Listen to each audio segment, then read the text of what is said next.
Assalamualaikum warahmatullahi wabarakatuh. Berjumpa lagi dengan saya, Debat Panas ya, channel yang menyediakan informasi seputar dunia debat yang panas dan cadas ya. Kali ini kita akan membahas akhirnya pendeta besar Saifuddin Ibrahim menjawab keinginan saya ya, menjawab permohonan saya, di mana saya bermohon kepada si pendeta besar ini ya, agar membuat statement baru. Jangan statementnya itu diulang-ulang aja gitu kan. Pak Mahfud MD, ya Islam diserang, 300 ayat, ya itu aja, bosan kita. Ya, saya mohon tolong ada statement-statement baru yang lebih cadas dan menggelegar gitu kan, yang lebih seru sehingga kita bisa jadikan konten, kita bisa bantu untuk mengangkat berita tersebut. Salah satu permintaan saya adalah menanggapi ya Pendeta Saifuddin agar menanggapi permasalahan kepemilikan gereja Murtadin Indonesia. Bukan gerejanya ya, tapi namanya.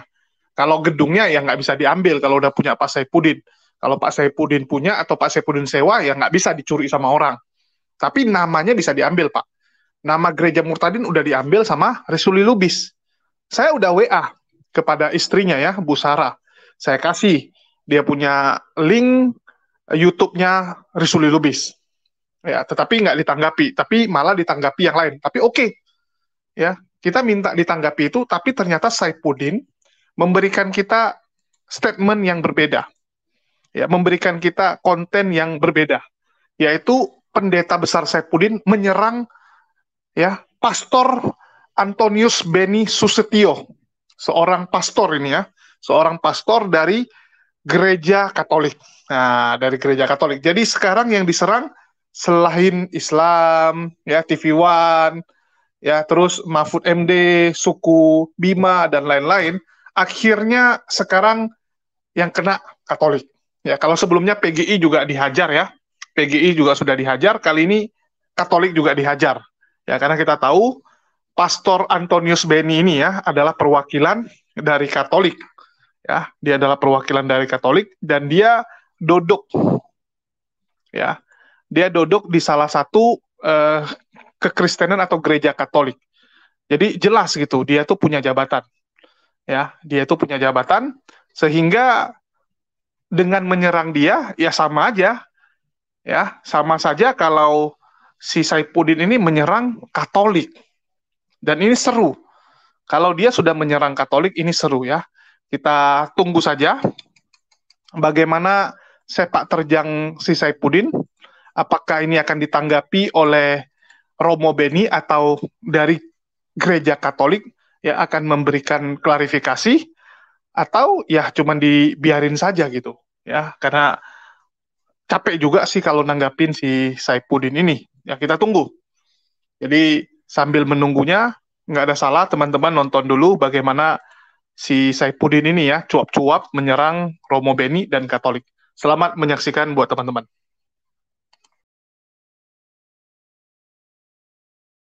Saya tidak menyangka bahwa berita di TV One yang sudah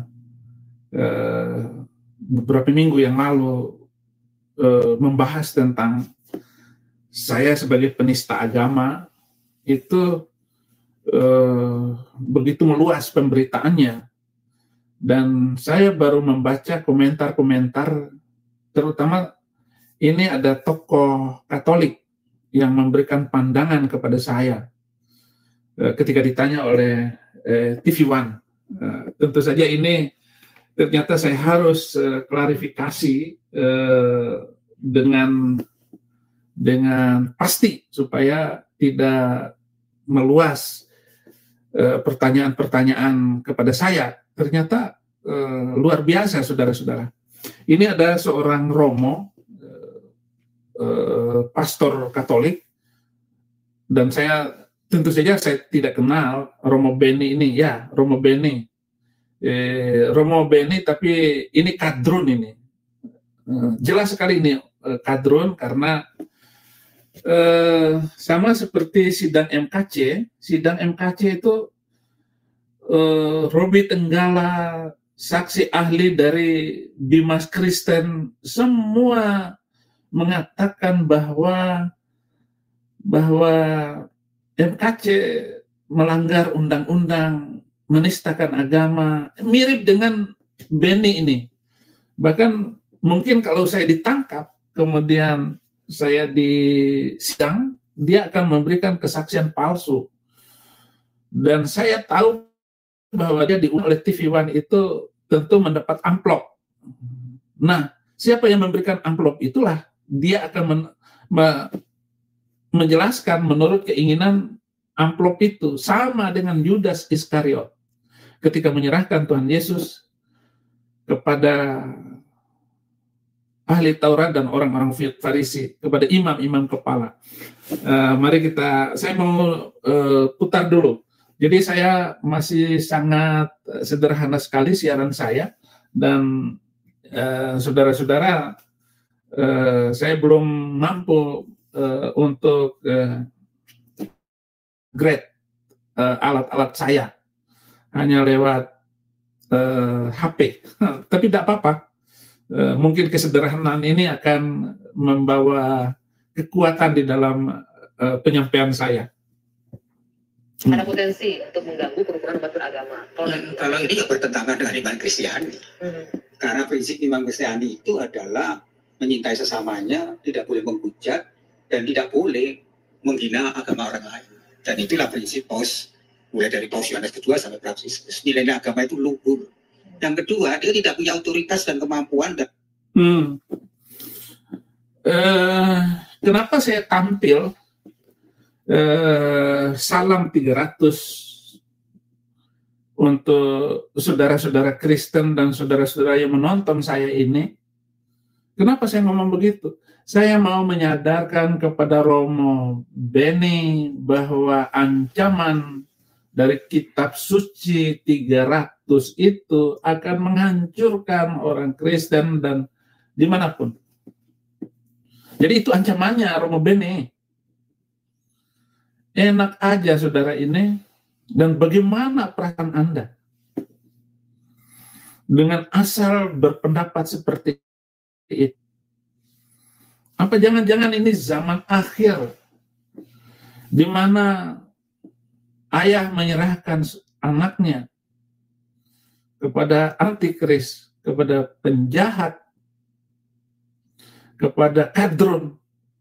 Jangan-jangan Anda ini seperti ini sekarang, Pak Romo Benny. Ada yang bilang hanya cari aman ini Romo Benny ini.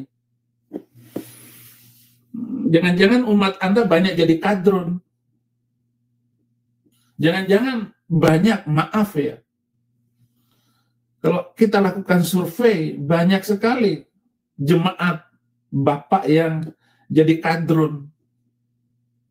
Asal ngomong ini, ternyata Romo Benny ini, saya sudah dikasih tahu sama teman-teman saya tentang mulut Romo Benny ini. Ampun deh. Saya sedang berjuang bagaimana menegakkan keadilan, walaupun lewat YouTube. Mereka semua asal ngomong saja, komentar tentang saya, tanpa menghadirkan data. Tunjukkan dong data untuk melawan omongan saya ini. Gimana nih Romo Benny? Belum pengetahuan itu. Habib kalau kita belajar kitab suci itu nggak mudah. Walaupun tadi Mas Adam menyebutkan sudah sempat sekolah teologi. Ya meskipun di kitab suci itu harus tahu bahasa aslinya. Okay. Dalam teks itu harus lihat sinlibnya, konteks sosial budaya. Dan belajar kitab suci itu minimal 20 tahun bahasa aslinya. Maka dalam hierarki gereja Katolik, yang bisa menafsirkan itu punya otoritas. Yang bisa menafsirkan punya otoritas. Alkitab tidak boleh ditafsirkan. Ya Romo Benny ya. Coba cari ayat, tolong. Ayat tidak boleh ditafsirkan. Sayang. Bahwa Alkitab tidak boleh ditafsirkan. Nubuat-nubuat ini tidak boleh ditafsirkan. Alkitab tidak boleh ditafsirkan, Romo Benny. Masa belajar Alkitab sampai 25 tahun? Belajar Alkitab 25 tahun, Romo Benny. Kapan jadi manusia? Kapan memimpin? Kapan menjadi hamba Tuhan? Ya kalau otak encer ya, buang-buang waktu hanya sekedar belajar Alkitab. Alkitab terjemahan Lembaga Alkitab Indonesia itu sudah bagus sekali. Tidak diperlukan lagi terjemahan baru tentang Alkitab. Romo Beni. Jangan pintar persis Kiai Islam itu ngomong seperti Romo Beni ini. Bersembunyi di balik kesulitan belajar Alkitab, nggak boleh sembarangan. Saya sudah STT, dan kamu nggak perlu saya tahu STT mana. Saya bisa menyusun khutbah dengan baik dan memahami rencana Tuhan dalam hidup saya. Bukan diundang televisi. Saya bisa menolak undangan dari TV One karena Mahfud MD nggak datang ketika saya diundang sama TV One. Untuk apa saya ngomong dengan kalian? Akhirnya anak saya Saddam Hussein juga datang. Haikal Hasan datang. Saya nggak mau menjual omongan saya, nggak mau menjual kepribadian saya. Karena Mahfud MD nggak datang. Karena lawan saya itu adalah dia, bukan Romo Beni. Ternyata Romo Beni ini bersepakat dengan iblis untuk menangkap saya. Bagaimana caranya? Bagaimana caranya ngomong seorang pastor, seorang romo, menyerahkan saudaranya, walaupun beda gereja. Teganian Pak Romo Beni. Ya, kita lanjutkan apa omongan dia ini. Nah, ini kan tidak punya otoritas. Kedua, dia tidak bisa mengatakan itu taksir literal. Dan perjanjian lama juga banyak ayat-ayat kekerasan. Tapi konteksnya apa? Harus dilihat keseluruhan. Jadi disitulah orang akhirnya mempelajari dalam kitab studi hermeneutika. Menurut Romo Beni, ayat-ayat kekerasan di dalam perjanjian lama menurut Bapak apa? Bapak tidak jelaskan.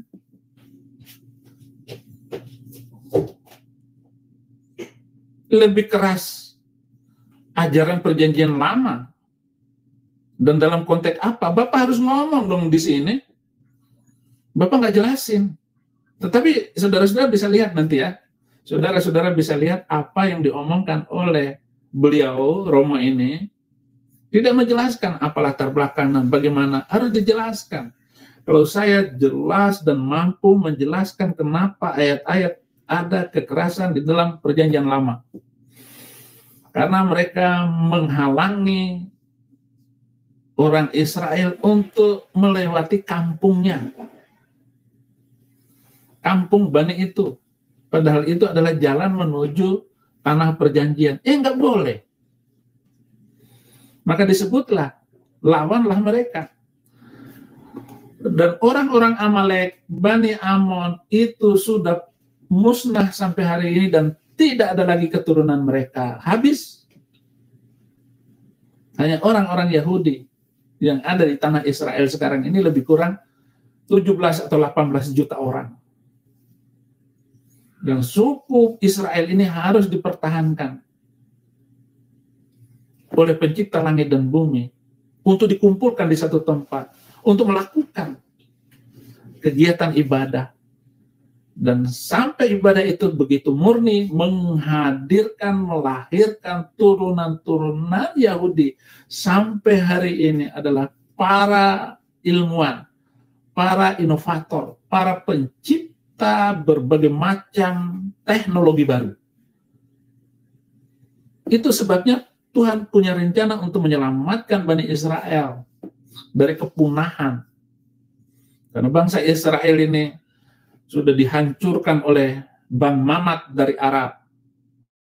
Kemudian dia mengirim lagi orang Palestina untuk menghancurkan bangsa Israel. Mereka dihancurkan juga oleh Jenderal Titus. 1,5 juta orang Israel punah hidup tahun 70. Kemudian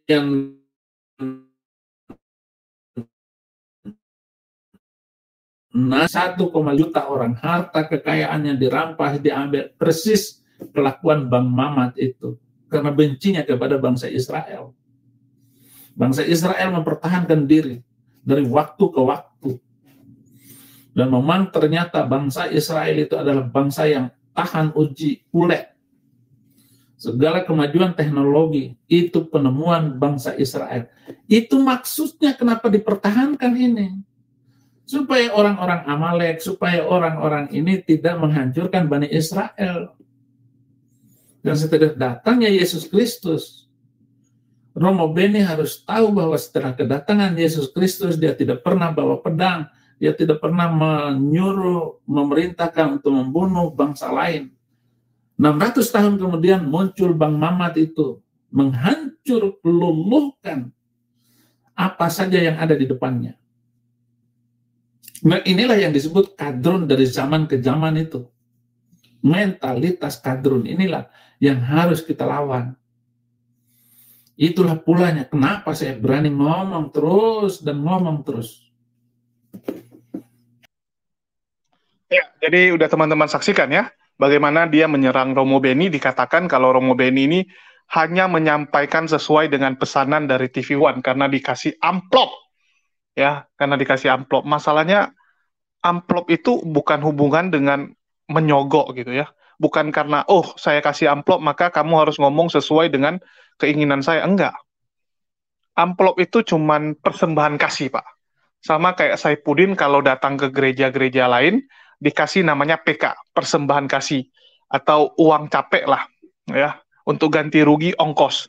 Karena Bapak ke sana, kan menggunakan transportasi, menghabiskan waktu, menghabiskan tenaga. Sebagai penghargaan, ya dikasihlah sedikit biaya. Jadi, kalaupun TV One mengundang orang, tetap dia kasih. Tapi ya kasihnya juga nggak banyak, Pak. Kasihnya nggak banyak, paling beberapa aja. 1 juta sampai 5 juta. Memangnya harga diri orang cuma segitu. Kecuali Anda mengatakan harga diri Romo Beni hanya sebesar segitu, 1 sampai 5 juta. Ya kita nggak tahu berapa ya. Biasanya pasaran segitu. Jadi, Romo Beni datang ke sana itu mewakili pemerintah. Karena Romo Beni ini adalah staf khusus Ketua Dewan Pengarah Badan Pembinaan Ideologi Pancasila. Ya, dia adalah bagian dari Badan Pembinaan Ideologi Pancasila. Sehingga dia datang untuk menjelaskan ini supaya anak bangsa ini nggak ribut gara-gara ada orang yang mengaku-ngaku sebagai Rasul akhir zaman ingin mengadu domba umat Islam dan Kristen. Dia mencegah hal itu. Tiba-tiba dikatakan dia kadrun. Ya, kasihan sekali. Terus, bagaimana Saipudin mengatakan seakan-akan dia lebih ngerti kekristenan daripada Romo Beni yang notaben udah sekolah dengan jenjang yang jelas. Kalau Saipudin STT-nya dimanapun kita nggak tahu. Bisa jadi STT-nya STT buat-buat sendiri, ya sekolah tipu-tipu atau apa. Sekarang banyak orang supaya dapat gelar, sekolahnya yang dia buat, dibeli. Ya, kita bisa melihat bagaimana di Kingenes. Gitu-gitu di Kingenes punya sekolah STT. Apa kapasitasnya cukup? Ya, menurut teman-teman. Ya, sekarang buat STT gampang, yang penting ada duit, sewa ruko, daftarkan izinnya, dapat. Ya, kita mau buat juga bisa kok. Siapa bilang nggak bisa? Gampang aja kok buat STT sekarang. Yang penting money. Ya, yang penting uang. Jadi, kalau Anda merasa lebih pintar daripada Romo Beni, ya coba buktikan. Hikmah siapa yang lebih ada? Pengetahuan siapa yang lebih ada? Seorang pastor yang diakui oleh gereja Katolik, yang kita ketahui jenjang pendidikannya jelas, atau Saipudin Ibrahim, yang mengaku sebagai Rasul akhir zaman, yang nggak jelas dari mana, ya, terus merasa paling pintar, coba kita buktikan. Terus mengatakan Alkitab nggak boleh ditafsir. Ya, terus suruh istrinya carikan ayatnya. Istrinya lagi tidur, nggak mau carikan ayat. Ya, kita tahu, ini si Saipudin live, jam 3:30, waktu Indonesia bagian Barat. Jadi jam 3:30 sore, sampai jam setengah 5 sore. Waktu di Amerika adalah jam 1.30 dini hari. Ya, jam setengah 2 pagi sampai jam setengah 3 pagi dia live. Ya jelas sekali orang ini lagi nggak bisa tidur. Bahkan teman-teman silakan cek lagi video tadi, lihat aja matanya. Ya, lihat saja mata dari Saifuddin. Ini jelas mata orang yang tidur tak sedap. Tidur tak sedap. Ya, tidur tak tenang. Ya, ini mata orang yang lagi tidur tak bisa, makan pun tak bisa. Ya, tidur tak sleeping, sorry. Ya, ini mata dari orang yang tidur tak sleeping ini.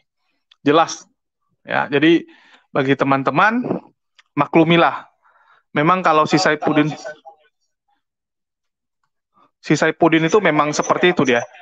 Ya, jadi Saifuddin itu dia kalau udah malam nggak bisa tidur, kalau udah nggak bisa tidur dia ngelantur. Memang seperti itu. Kalau udah ngelantur ya seperti ini. Jadi kalau mau tunggu dia buat statement-statement aneh, tunggulah jam 3 sampai jam 6 sore waktu Indonesia. Ya, karena di sana tengah malam, dini hari, maka dia akan aneh-aneh. Dan itu udah saya sampaikan sebelumnya ya. Teman-teman mungkin tahu, saya sudah berapa kali sampaikan.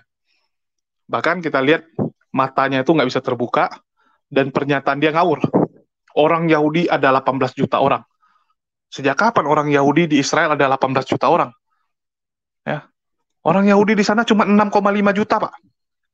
6,5 juta, nggak banyak, Pak. Nggak sampai 18 juta. Ya, 10 juta aja nggak nyampe kok.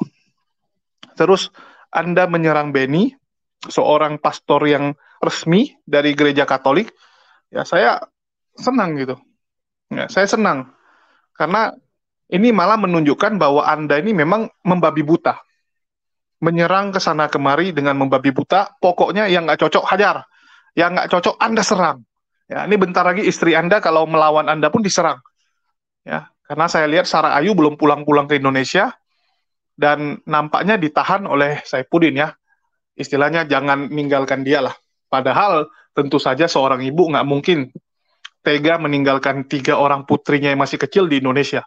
Pasti cemas, pengen cepat-cepat ketemu dengan anaknya. Tapi apa daya, dipaksa oleh Babang Udin untuk tinggal di Amerika. Kasihan juga ini ya, kita lihat.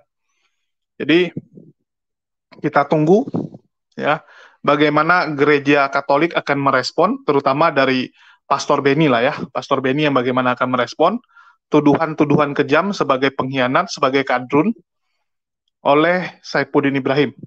Pokoknya kalau nggak sependapat diserang, Pak. Memang seperti itulah sifat dari Babang Udin. Dan kita masih menunggu ya Babang Udin. Kalau bisa requestan saya dipenuhi.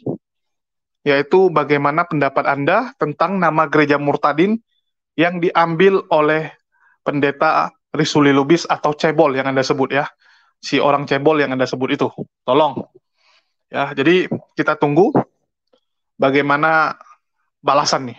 Ya, akan seperti apa, dan kita akan sediakan makanan sambil menunggu baku hantam antara pendeta melawan pastor dari Katolik ya. Ini pastor Katolik, bukan pastor main-main, pastor ece-ece seperti si Joshua Tewu ya, yang ngeklaim dirinya pastor, entah pastor dari mana. Kalau si Mangapul Sagala bilang, nggak jelas sekolahnya di mana, gelarnya siapa yang kasih, tiba-tiba ngeklaim dirinya pastor. Oke, kita tunggu nih, bagaimana kelanjutan perang. Ya, perang bintang ini baru perang bintang namanya. Ya, makasih buat teman-teman semua. Di akhir kata saya ucapkan wassalamualaikum warahmatullahi wabarakatuh. Sampai jumpa di lain kesempatan.